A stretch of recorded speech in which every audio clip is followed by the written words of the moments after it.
Pada kesempatan kali ini, saya akan memaparkan salah satu RPS mata kuliah saya dengan nama Konsep Dasar Keperawatan Anestesi. Seperti yang nampak pada layar, mata kuliah ini diberikan pada mahasiswa tingkat 1 semester 1 dengan bobot 2 SKS, yaitu 1 SKS teori dan 1 SKS praktikum. Capaian pembelajaran mata kuliah yang diharapkan dapat diperoleh oleh mahasiswa yang pertama adalah mampu memahami, menanggapi, dan meniru konsep keperawatan anestesiologi. Yang kedua, mampu menganalisis, menilai, dan membuat presisi media sederhana yang menjabarkan pekerjaan penata anestesi kepada masyarakat. Dan yang ketiga, mampu mengimplementasikan, mengelola, dan melakukan tindakan bantuan hidup dasar sebagai salah satu tugas dari penata anestesi. Berikut peta pembelajarannya.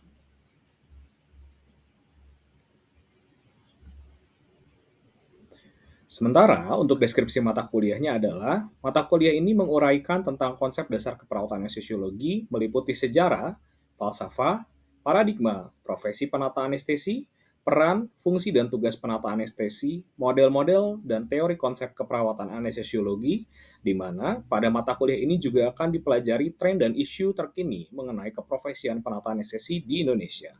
Kegiatan belajar dilakukan melalui kuliah, diskusi, penugasan, dan praktikum.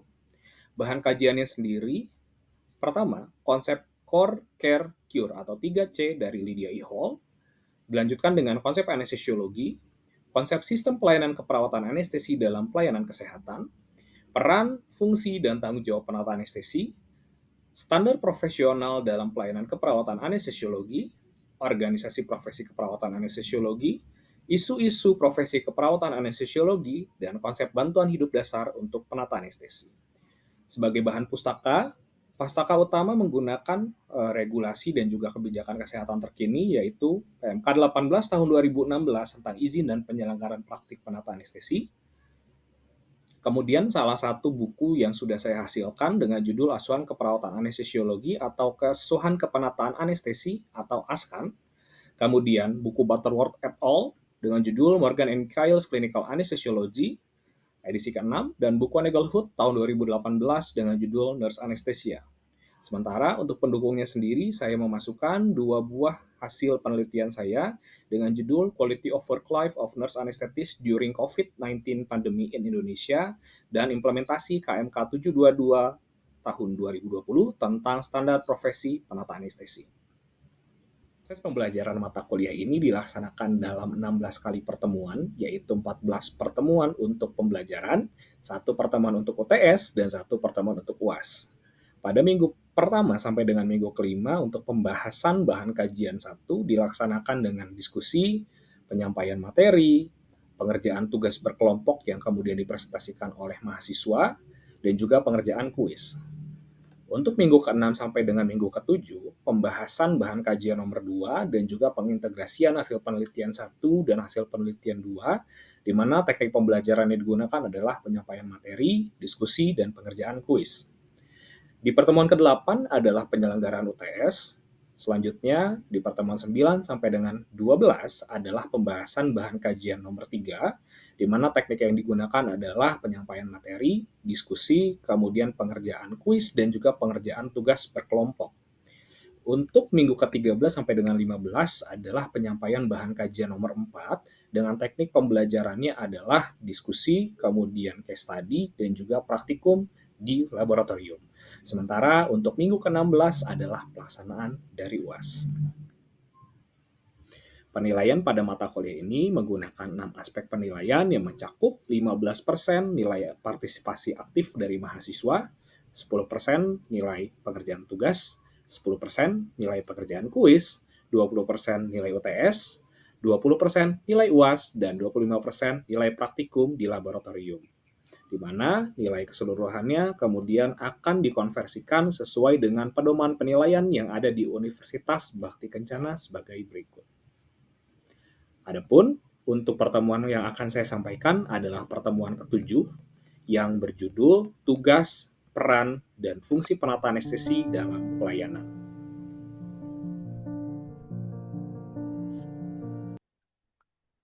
Baik, Assalamualaikum warahmatullahi wabarakatuh, teman-teman semua. Waalaikumsalam. Waalaikumsalam warahmatullahi wabarakatuh. Ya, selamat pagi, salam sejahtera buat kita semua. Alhamdulillah hari ini kita bisa berkumpul ya. Kita akan lanjutkan untuk mata kuliah konsep dasar keperawatan anestesi atau KDKA. Hari ini adalah untuk pertemuan ke-7, di mana sesuai dengan RPS kita nanti akan discuss terkait dengan sebetulnya apa sih peran tanggung jawab seorang penata anestesi. Ya, setelah di minggu sebelumnya, pertemuan 6 kita bahas terkait dengan pekerjaan ataupun skup pekerjaan apa saja yang dilakukan oleh tim di anestesi seperti itu. Ya, kita akan mulai. Jadi nanti teman-teman kalau misalkan ada yang perlu dikonfirmasi atau perlu ditanyakan, silahkan raise hand di Zoom gitu ya. Boleh di cut saja supaya nanti proses diskusinya tidak terhambat. Apakah share screen saya sudah kelihatan? Sudah, Pak. Oke, sudah ya. Nah, saya berangkat dari sini dulu ya, bahwasanya memang definisi penata anestesi seperti yang teman-teman ketahui gitu ya, adalah seorang yang telah lulus pendidikan bidang keperawatan anestesi atau penata anestesi sesuai dengan ketentuan perundang-undangan yang berlaku. Sebenarnya ini dia tercantum dalam Permenkes 18 tahun 2016 tentang izin dan penyelenggaraan praktik dari penata anestesi. Ini dia tercantum pada bab 1, pasal 1, dan juga ayat 1. Ya, karena kenapa sih kita harus mencantumkan dari regulasi? Jelas jenis tenaga kesehatan Indonesia kan banyak sekali ya, dan kita harus memastikan bahwasanya eh, seseorang yang kompeten itu bekerja sesuai dengan area kompetensinya, dan itu harus tercantum jelas pada regulasi yang ada. Nah, sementara kalau pelayanan anestesi sendiri, ini adalah tim pengelola pelayanan anestesiologi dan terapi intensif, di mana dia dipimpin oleh dokter spesialis anestesiologi dengan anggota dokter peserta program pendidikan, dokter spesialis anestesiologi, dan atau dokter lain, dan perawat anestesia dan atau perawat. Tapi teman-teman perlu ketahui bahwasanya kalau kebijakan kesehatan yang ini keluar tahun 2011.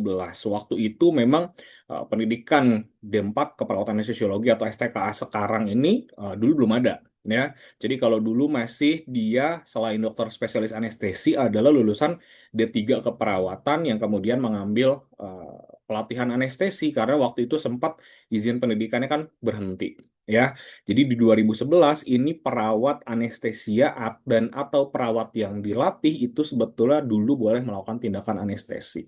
Tapi seiring berjalannya waktu dengan keluarnya Undang-Undang Tenaga Kesehatan Nomor 36 Tahun 2014 itu sudah spesifik bahwasanya perawat tidak lagi melakukan tindakan anestesi begitu ya.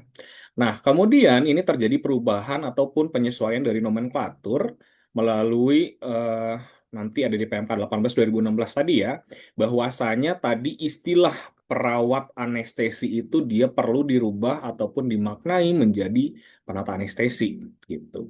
Ini di PMK 18 tahun 2016 tercantum pada bab 5 pasal 24 dan juga ayat A. Jadi kalau dulu semua yang disebut perawat anestesia tadi ataupun perawat yang bekerja di tatanan pelayanan anestesi itu harus dimaknai sebagai penata anestesi seiring dikeluarkannya PMK 18 tahun 2016 ini.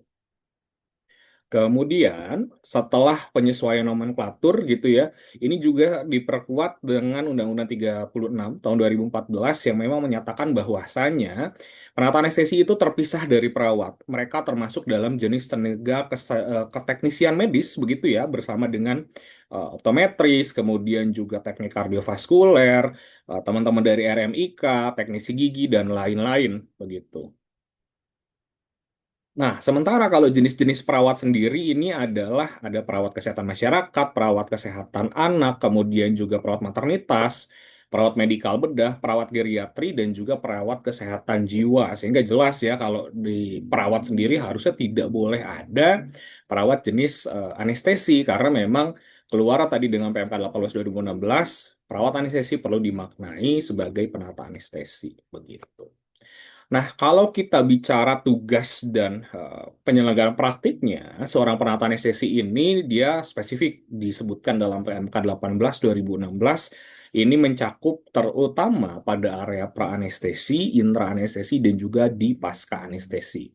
Walaupun memang seiring berjalannya waktu pengembangannya banyak ya, mulai dari pelayanan kegawat daruratan, terutama dalam airway, breathing, dan circulation, kemudian juga pada kritis dan juga pada pasien bencana serta serta manajemen nyeri seperti itu. Runut dari praanestesi ya, atau kalau pada regulasi ini disebut sebagai acuan kepenataan praanestesi, tindakan-tindakan yang perlu dilakukan mencakup persiapan administrasi pasien sehingga memang persiapan praanestesi pasien ini. Kemudian kita lanjut di acuan kepenataan intraanestesi gitu ya. Ini tercantum dalam pasal 11 ayat 2. Ini sebetulnya lebih simpel kalau di intraanestesi ya untuk tindakan mandirinya karena nanti ada yang disebut sebagai tindakan kolaboratif. Untuk yang mandiri sendiri ini mencakup pemantauan peralatan dan obat-obatan sesuai dengan perencanaan teknik anestesi, kemudian juga pemantauan keadaan umum pasien secara menyeluruh dengan baik dan benar, dan yang ketiga pendokumentasian semua tindakan yang dilakukan. Jadi memang kalau di intraanestesi tindakan mandirinya paling utama adalah monitoring ya, baik monitoring obat, cairan yang masuk, kemudian juga dari si kondisi pasiennya sendiri seperti itu. Dan jangan lupa didokumentasikan gitu ya, jangan sampai apa namanya hal yang terjadi ataupun yang dilakukan selama intraanestesi ini tidak tercatat. Nanti akan repot ketika misalkan pasiennya mengalami morbiditas ataupun mortalitas, kemudian ini dibawa ke pengadilan. Ketika teman-teman dokumentasinya nggak lengkap, maka teman-teman bisa jadi kena jerat hukum, bisa jatuhnya nanti ke pidana seperti itu. Di pasca anestesi sendiri ini cukup banyak ya teman-teman, mulai dari merencanakan tindakan kepenataan pasca anestesi, kemudian juga jadi di kondisi gawat sendiri nanti di pasca anestesi paling sering adalah pasiennya terlambat bangun, kemudian juga pasiennya itu apa bisa apne. Apne itu adalah kondisi pasiennya henti napas gitu ya. Kenapa bisa henti napas sih pasca anestesi? Karena nanti si obat anestesinya bisa jadi masih belum keluar sepenuhnya gitu ya, masih mengendap dalam tubuh pasien, pasiennya kemudian apne. Ya, teman-teman harus bisa mengatasinya. Kalau tadi kita sudah bicara tindakan yang mandiri, ini selanjutnya ada beberapa tindakan yang berupa pelimpahan wewenang. Ya, jadi ada kondisi-kondisi sebetulnya penata anestesi bisa melakukan tindakan yang di luar kewenangan mandiri gitu ya. Tapi memang ada syaratnya. Syaratnya itu ada dua. Yang pertama adalah mereka harus di bawah supervisi atau pengawasan langsung dari dokter spesialis anestesi dan mereka harus dapat pelimpahan wewenang itu ya. Itu bersifat mandat. Kemudian kondisi yang kedua ketika nanti mungkin teman-teman di sini ada yang bekerja di sebuah tempat gitu ya, tapi paling sering sih memang eh, di daerah-daerah di luar Pulau Jawa yang misalkan ternyata dokter anestesinya tidak ada, maka itu menjadi tanggung jawab dari pemerintah daerah untuk bisa melakukan pelimpahan wewenang kepada teman-teman sebagai penata anestesi. Jadi nanti boleh tuh apa namanya melakukan tindakan-tindakan yang di luar hal-hal tindakan mandiri yang sudah kita bahas sebelumnya. Nah, pelimpahan yang bisa dilakukan oleh dokter spesialis anestesi kepada penata anestesi ini mencakup pertama eh, pelaksanaan anestesi sesuai dengan instruksi dokter SPAN. Jadi boleh ya melakukan tindakan anestesi kalau SPAN sedang tidak ada di tempat. Kemudian yang kedua, pemasangan alat monitoring non-invasif dan invasif. Itu juga boleh ketika misalkan ada indikasinya dan dokter SPN-nya tidak ada di tempat. Keempat, pemberian obat anestesi. Kemudian juga mengatasi penyulit yang timbul. Penyulit yang timbul itu apa sih? Contohnya gini, ya, pasien ventilator harus bisa, kemudian penggunaan alat nebulisasi, melakukan pengakhiran tindakan anestesi sampai dengan teman-teman perlu bisa mendokumentasikan hal-hal yang sudah dilakukan tadi dalam rekam medis dari pasien. Gitu. Itu kondisi kalau misalkan ada dokter spesialis anestesi. Nah, kondisi kedua ini kalau ternyata nggak ada dokter anestesi yang bertugas di rumah sakit tersebut, maka pelimpahan wewenangnya itu dilakukan atas penugasan dari pemerintah sekitar. Gitu ya. Ini secara eksplisit dibahas dalam Permenkes 18 tahun 2016 di pasal 14. Tapi memang kalau nanti teman-teman bekerjanya tanpa dokter spesialis anestesi atau limpah wewenangnya adalah dari pemerintah, ini teman-teman perlu dibekali dulu dengan pelatihan tambahan gitu ya. Jadi tidak langsung begitu lulus langsung bekerja mandiri atau bekerja sendiri hanya pelimpahan wewenang dari pemerintah, itu tidak. Harus ada pelatihan tambahan. Yang menurut teman-teman gimana? Ataukah pelimpahan wewenangnya sekarang bergeser diberikan oleh dokter SPAN yang baru tadi? Mungkin ada yang bisa kasih pandangan? Silakan. eh Silakan, Bayu, open mic. Gimana, Bay? Menurut Bayu?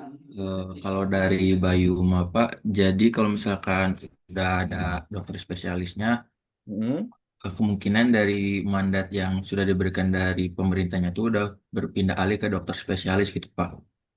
Oke. Jadi biar sesuai undang-undang yang awal, soalnya kan ini kan hanya pasal selanjutnya gitu Pak. Jadi runtut dari awal aja gitu Pak.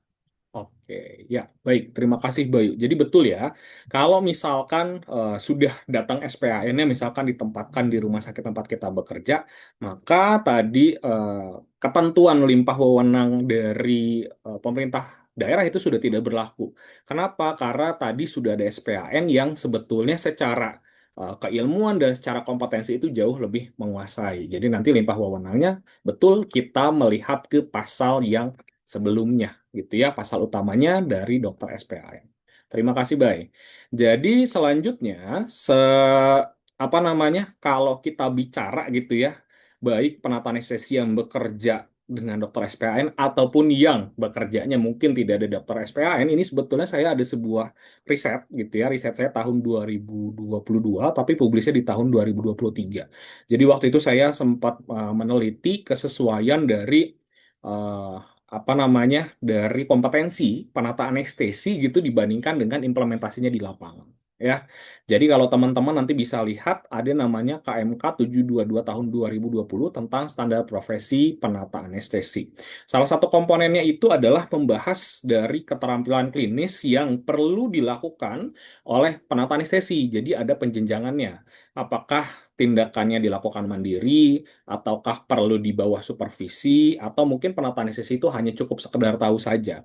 Dan ternyata hasil penelitian yang saya lakukan itu menunjukkan beberapa tindakan itu sudah sesuai gitu ya. Misalkan nih kayak tindakan melakukan monitoring, monitoring pasien intraanestesi itu seperti yang tadi disebutkan sebelumnya itu dilakukan secara mandiri gitu ya dan itu ternyata memang kesesuaiannya tinggi di lapangan.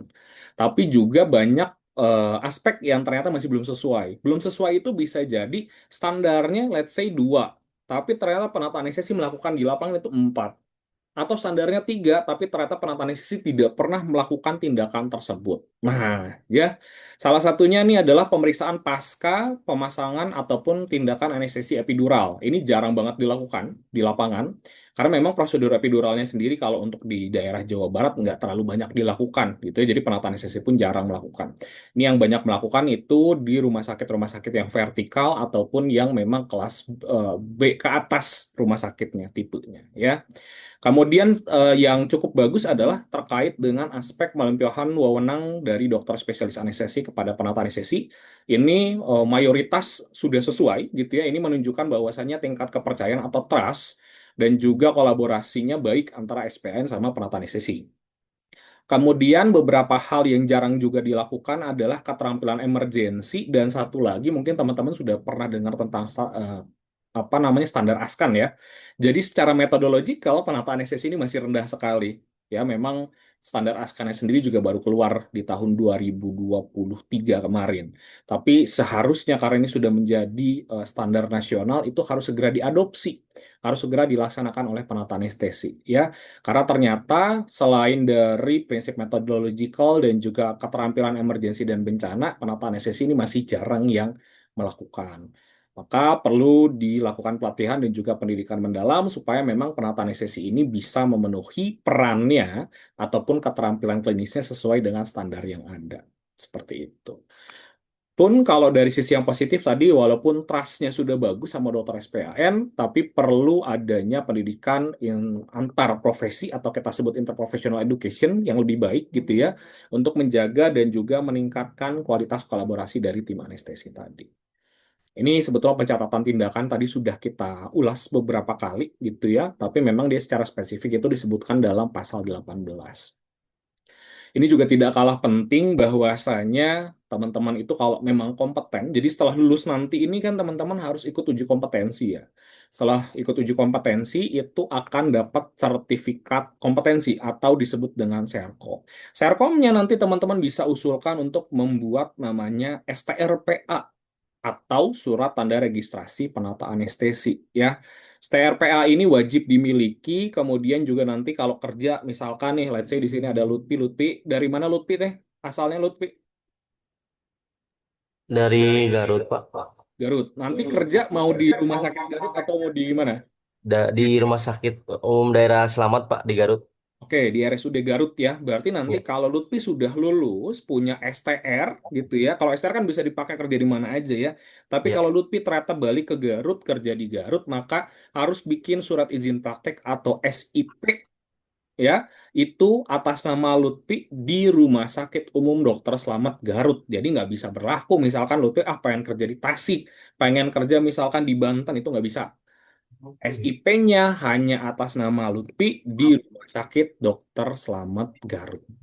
Ya, kalau berdasarkan regulasi sih sebetulnya STR itu hanya cukup satu. Tapi kalau SIPPA, penataan sesi itu boleh eh, punya maksimal dua. Jadi barangkali teman-teman ini ada yang apa namanya mau ngebut gitu ya, cari uangnya nanti boleh maksimal sampai dengan dua rumah sakit seperti itu.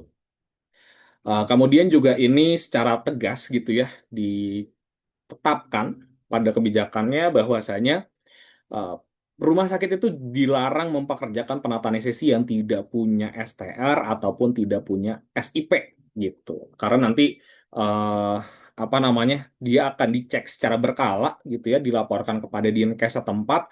Kalau misalkan ternyata kedapatan gitu ada yang penataan anestesi yang tidak punya STR, tidak punya SIP, atau mungkin selain penata anestesi dan dokter anestesi dia bekerja di pelayanan anestesi itu juga bisa jadi akan diaudit oleh Dinkes kepada rumah sakit tersebut gitu. Bagi kalau di apa namanya visitasi oleh asesor akreditasi rumah sakit itu udah pasti kena, pasti tidak akan lulus. Ya. Kemudian karena kita dari tadi sudah ngomongin PMK 18 2016 ya, jadi karena sudah keluar aturan tersebut, maka sebelumnya ada Permenkes nomor 31 tahun 2013 tentang penyelenggaraan pekerjaan perawat anestesi itu dia akhirnya dicabut dan dinyatakan tidak berlaku gitu ya. Kemudian juga nanti teman-teman di sini bisa pahami lebih mendalam bahwasannya pada Undang-Undang Nomor 36 Tahun 2009 tentang kesehatan di pasal 23 ya disebutkan tenaga kesehatan berwenang menyelenggarakan pelayanan kesehatan yang sesuai dengan bidang keahlian yang dimiliki. Jadi jangan aneh-aneh ya, misalkan di sini Dendi STR-nya penataan anestesi tapi pengen buka praktek misalkan buka praktek bidan, jangan ya. Denny nggak boleh jadi bidan, kemudian juga STR penataan anestesi nggak boleh melakukan pelayanan kebidanan gitu ya. Maka penataan anestesi STR-nya Dendi adalah STR PA, pelayanan kepenataan anestesi yang boleh dilakukan. Kemudian juga wajib memiliki izin dari pemerintah, tadi SIP ya, dan juga eh, pelaksanaannya nanti itu diatur lebih detail dalam peraturan Menteri Kesehatan gitu. Ya, ini juga sama tadi relevan dengan sebelumnya. Nah, ini beberapa bahan rujukan yang teman-teman perlu lihat, perlu dalemin, jangan sampai nanti ketika bekerja teman-teman itu tidak sesuai dengan kompetensinya atau ternyata melanggar dari apa namanya kebijakan kesehatan yang ada ya. Teman-teman nanti bisa lihat peraturan Menteri Kesehatan nomor 18 tahun 2016 tentang izin dan penyelenggaraan praktik penata anestesi. Kemudian juga ini yang terbaru Undang-Undang nomor 17 tahun 2023 tentang kesehatan ya. Ketiga, Undang-Undang Nomor 36 Tahun 2014 tentang Tenaga Kesehatan dan juga Peraturan Menteri Kesehatan Nomor 519 Tahun 2011 tentang pedoman penyelenggaraan pelayanan anestesiologi dan terapi intensif di rumah sakit. Saya rasa itu untuk bahan diskusi kita hari ini. Sebelum diakhiri, barangkali ada yang mau tanya atau yang perlu didiskusikan. Silakan.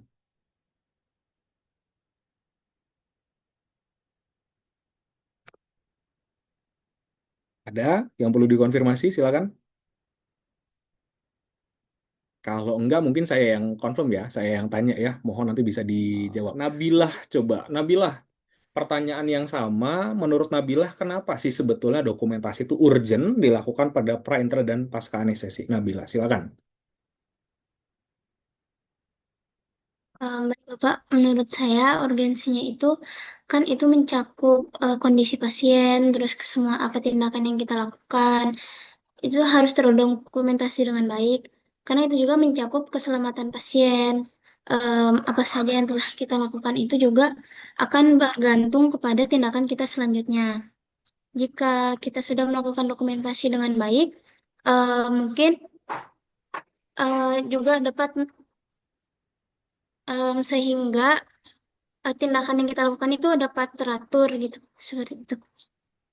Oke, makasih. Jadi kalau menurut Nabila dia bisa teratur tindakannya, kemudian juga mungkin bentuk pertanggungjawaban ya, apa yang sudah kita kerjakan. Menurut Nabila nih, kalau ternyata pasiennya mengalami morbiditas atau mortalitas gitu ya, tapi tindakan yang kita kerjakan sudah betul semua. Kemudian, tapi dokumentasinya nggak lengkap.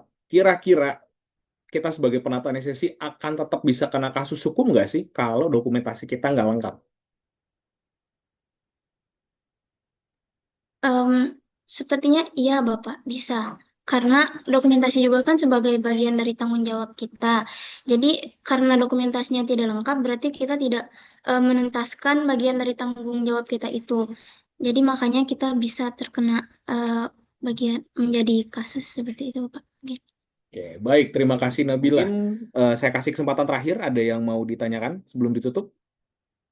Izin Pak, Oh, Farhan mau silakan. bertanya. Silakan. Tadi yang Bapak udah bilang bahwa untuk SIPPA itu kan atas nama kita dan tempat kita bekerja. Misalkan Farhan bekerja di Bayu Asih. Kemudian berarti kan otomatis nama rumah sakitnya Bayu Asih ya Pak. Betul. Kemudian setelah 2 atau 3 tahun ke depan, misal resign dari Bayu Asih kemudian kerja di Tasikmalaya misalkan di RSUD Dr. Soekarjo. Nah untuk itu teh berarti kita harus bikin SIPPA lagi Pak atau seperti apa atau hanya menambahkan nama rumah sakit apa gimana? Oke, ini pertanyaan bagus dan ini sebetulnya baru banget kejadian di teman saya. Jadi dulu teman seangkatan saya itu sempat kerja di Sumatera, gitu ya. Di Sumatera itu dia sempat 3 kali pindah rumah sakit dan tiga-tiga rumah sakitnya dia ada SIP-nya. Kemudian dia keterima CPNS di rumah sakit di Jakarta, rumah sakit vertikal pusat begitu ya. Dan ketika akan mengurus SIP dan juga karena dia CPNS itu kan mereka ada apa namanya asesmen bulanan ya. Itu kedetek bahwasannya dia sampai sekarang punya 5 buah SIPPA. Dan itu kan tidak sesuai dengan regulasi ya, tidak sesuai dengan kebijakan. Sehingga yang perlu dilakukan apa? Ketika teman-teman nanti pindah kerja dari sebuah rumah sakit, itu juga harus diurus ke Dinkes setempat, atau mungkin kalau di beberapa Pemda itu sudah Dinas Satu Pintu namanya ya, itu harus diurus untuk pengnonaktifan di rumah sakit yang sudah tidak bekerja lagi. Jadi misalkan kalau tadi Farhan, awalnya kerja di Bayu Asih, oh mau pindah nih ke Tasik, maka sebelum pindah ke Tasik harus bikin dulu surat pernyataan atau mengurus penonaktifan dari SIPPA yang ada di Rumah Sakit Bayu Asih Purwakartanya. Baru setelah itu bisa pindah kerja di Tasik, di Sukarjo misalkan. Nah, di Tasiknya mengurus SIPPA baru. Jadi nanti di sistem itu terbacanya Farhan hanya punya satu SIPPA. Terus misalkan di Tasik, Pak, pengen lagi nambah kerja di swasta, mangga silakan. Berarti harus nambah dari Sukarjo bikin SIPPA misalkan Rumah Sakit Desa Kartini itu yang swasta itu boleh. Tapi kalau yang di Bayu Asihnya tidak dinonaktifkan maka akan terbaca Farhan punya SIPPA-nya di Bayu Asih 1, di Sukarjo 1. Kalau mengurus di swasta di Tasik itu akan terbaca 3 SIPPA dan akhirnya nanti kena apa namanya masalah administratif. Gitu Farhan. Clear kah? Ya clear Pak, makasih. Baik, sama-sama. Oke, kalau tidak ada lagi yang mau ditanyakan, saya rasa cukup untuk hari ini ya. Jangan lupa nanti di add link ada kuis teman-teman bisa kerjakan gitu ya. Itu sebagai bahan evaluasi sejauh mana teman-teman grasp terhadap hal yang kita diskusikan hari ini. Jadi implikasinya ke depannya adalah dengan pertemuan hari ini, materi hari ini, teman-teman ketika bekerja nanti bisa sesuai dengan regulasi. Ya, karena harapannya memang kalau orang bekerja sesuai dengan regulasi, sesuai dengan kompetensinya, maka keamanan pasien itu bisa terjamin. Ya, kebayang nggak sekarang kalau misalkan pasien dilakukan sebuah tindakan oleh orang yang kompetensinya tidak sesuai atau orang yang tidak kompeten, maka keselamatan pasiennya dipertaruhkan. Ya, saya titip, kuisi jangan lupa dikerjakan, itu dibuka sampai nanti jam 12. Saya rasa itu, terima kasih untuk pertemuan hari ini. Saya mohon maaf kalau ada kekurangan dan juga kesalahan. Akhir kata, Assalamualaikum warahmatullahi wabarakatuh. Selamat pagi semuanya. Waalaikumsalam warahmatullahi wabarakatuh. Waalaikumsalam warahmatullahi Wah. wabarakatuh. Oke, terima kasih semuanya.